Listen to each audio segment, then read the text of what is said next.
रांची में विभिन्न जिलों से एकत्र हुए हैं। आप इसको हमारे भावी अधिकारियों का एक मिलन समारोह समझिए।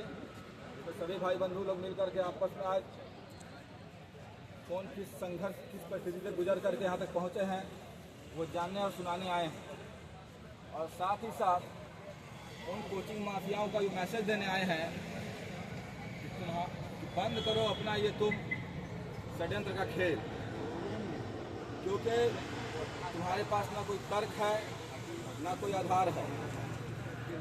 तुम लोगों ने कोर्ट में याचिका दायर की, उसका हमने स्वागत किया। जांच की मांग की, उसका हमने स्वागत किया। जांच हो रही है, उसका भी स्वागत करते हैं। अब माननीय उच्च न्यायालय में जो मामला संज्ञान में है, उस पर जो निर्णय आएगा उस पर से स्वीकार करेंगे। लेकिन इसके बीच में तुम लोग सिस्टम के साथ लड़ने की बात करते हो और आरोप हमारे छात्रों पर लगाते हो, हमें घसीटने की कोशिश करते हो, 30 लाख 35 लाख वाला शब्द का प्रयोग करते हो। तो मेरा तुमसे यही पूछना है कि जब तुम अपने कोचिंग में तैयारी करा रहे थे, कोर्स बेच रहे थे, उस समय ऐसा बोलते थे कि मत पढ़ो 30 लाख में सिलेक्शन होगा, मत पढ़ो 35 लाख में सिलेक्शन होगा। क्या तुमने कोर्स बेचने पर इस शब्द का प्रयोग किया? क्या तुमने टेक्स्ट लगवाने पर जो क्वेश्चन बनाया उस पर सवाल किया? नहीं किया। क्यों? क्योंकि तुम्हें वहाँ अपना निजी लाभ देखना था। और जब इस परीक्षा को सरकार ने पूरी ईमानदारी से पूर्ण कराया, हर एक नेगेटिव चीज को रोकने का प्रयास किया, तुम लोग तमाशा ना कर सको, इस नीति का राजनीतिकरण ना हो सके, इसके लिए इंटरनेट को भी बंद किया गया। इंटरनेट को किसी राज्य में बंद करना कोई छोटी मोटी बातें नहीं है।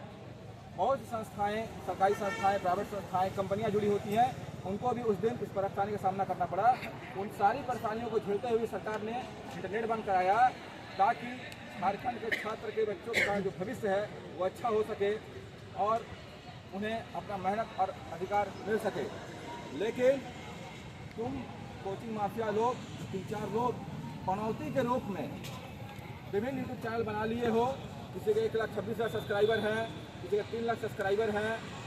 एक तरफ तो तुम सरकार पे आरोप लगाते हो कि सरकार ने सही तरीके से परीक्षा को नहीं कराया, सरकारी सिस्टम में दिक्कत है, सरकारी तंत्र में दिक्कत है, और दूसरी तरफ तुम उसी राज्य की सरकार से निकलने वाली बहालियों के नाम पर कोर्स बेचते हो, एडमिशन लेते हो, पैसा कमाते हो और अपने जेब भरते हो। और फिर जब ये परीक्षा संपन्न हो जाएगी तो फिर तुम कोर्ट के दरवाजे पर बच्चों को झांसे में ले जा करके फिर मामले को फंसाओगे और खुद को लाइमलाइट में रख करके, खुद को पॉपुलैरिटी में रख करके, खुद का चेहरा चमका करके तुम इसे तुच्छ राजनीति को चमकाओगे और हमारे झारखंड के राज्य के बच्चों के भविष्य के साथ खिलवाड़ करने का प्रयास करते रहोगे।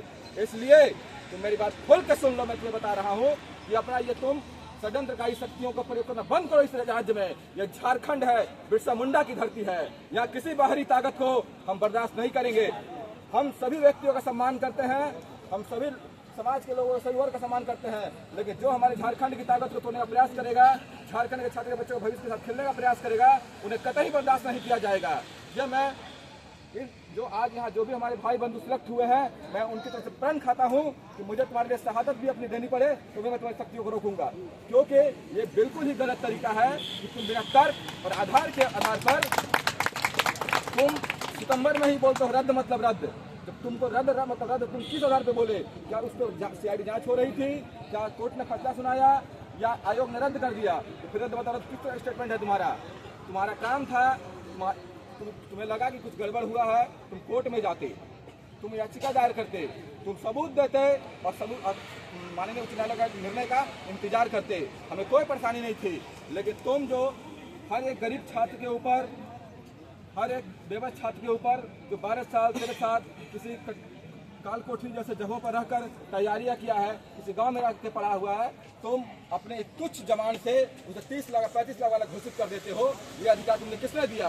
क्या तुम्हारी योग्यता है इस परीक्षा को निकालने की? मैं पूछना चाहता हूँ, तुम 100 टीचर हो ना, तुम्हारे कोचिंग से कितना का सिलेक्शन हुआ है कि तुमने ऐसा बता लोग के साथ करके रखा है? और भी तो कोचिंग संचालक झारखंड में, तुम्हारा काम है पढ़ाना, पढ़ाओ, तुम्हारा काम है छात्रों को भविष्य बनाओ। और लेकिन तुम इस बात को समझ लो कि तुम बेमतलब किसी पर 30 या 35 लाख आरोप लगाने के बाद बिल्कुल तुम बंद करो। जो भी तुमने जांच कोर्ट में, न्यायपालिका में और CID में जो भी तुम्हारी प्रक्रिया चल रही है उसका हम सर्वोच्च स्वागत करेंगे। लेकिन बिना आधार और तर्क के आधार पर अगर तुम 30 या 35 लाख की बात करोगे तो अब मैं तुम्हें सड़क छाप, गटर छाप, तुच्छ मानसिकता का व्यक्ति समझूंगा और तुम्हारे लिए अभियान छेड़ दिया गया है।